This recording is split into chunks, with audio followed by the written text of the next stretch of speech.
শনিবার সকাল 7:15টার দিকে ধানমন্ডির পৈতৃক বাড়ি মাহবুব ভবন থেকে হযরত শাহজালাল আন্তর্জাতিক বিমানবন্দরের উদ্দেশ্যে যাত্রা করেন বিএনপি চেয়ারপারসন খালেদা জিয়ার বড় পুত্রবধূ ও দলের ভারপ্রাপ্ত চেয়ারম্যান তারেক রহমানের স্ত্রী ডাক্তার জুবাইদা রহমান। কড়া নিরাপত্তার মধ্য দিয়ে সকাল 7:45টার দিকে হযরত শাহজালাল আন্তর্জাতিক বিমানবন্দরে পৌঁছান তিনি। ইমিগ্রেশন কার্যক্রম শেষে বাংলাদেশ বিমানের একটি ফ্লাইটে 8:40-এ লন্ডনের উদ্দেশ্যে ঢাকা ছাড়েন তিনি।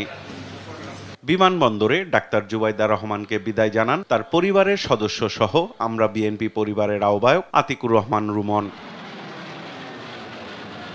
পরে দেশে অবস্থানকালীন ডাক্তার জুবাইদা রহমানের 15 দিনের কার্যক্রম ব্রিফ করেন তিনি। এখানে উপস্থিত যে আপনার দেশি বিদেশি ডক্টর অনলাইনেও থাকে, ওনাদের সাথে কিন্তু 11টা, 11:30 পর্যন্ত, কোনোদিন 12টা পর্যন্ত সন্ধ্যা থেকে ওনাদের সাথে সমন্বয় করেছে।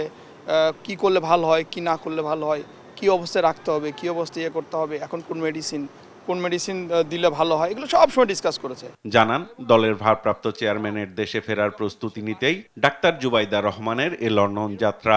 বাড়ির শীর্ষে কিন্তু একজন ওয়াইফ কর্ত্রী, উনি যদি ফেরার টাইমে না থাকেন তাহলে টুকিটাকি জিনিসপত্র এগুলো তো আর বাড়ির কর্তা পাবে না, তাই না? এই জন্য ওনার যাওয়া।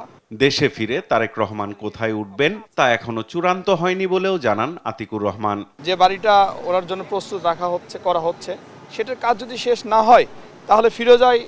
ওনার মা অসুস্থ হওয়ার আগেই 2-3টা রুম রেডি করে রেখেছেন, যদি আমার ছেলে কোথাও না উঠতে পারে যেন আমার পাশেই থাকতে পারে, এই ব্যবস্থা উনি করে রেখেছেন। 25 ডিসেম্বর বিএনপির ভারপ্রাপ্ত চেয়ারম্যান তারেক রহমানের সঙ্গে স্ত্রী ডাক্তার জুবাইদা রহমান ও একমাত্র কন্যা ব্যারিস্টার জাইমা রহমানও দেশে ফিরবেন বলে জানানো হয়। ফ্যামিলির 3জনই আসছেন, এছাড়াও বিএনপি এবং অন্যান্য কিছু নেতৃবৃন্দ, সম্ভবত কিছু, খুব সংক্ষেপ, আমি যতদূর জানি 8-10 জনের একটি আসতেছে, এর বেশি কিছু না। সাইফুল রিপন, দেশ টিভি, ঢাকা।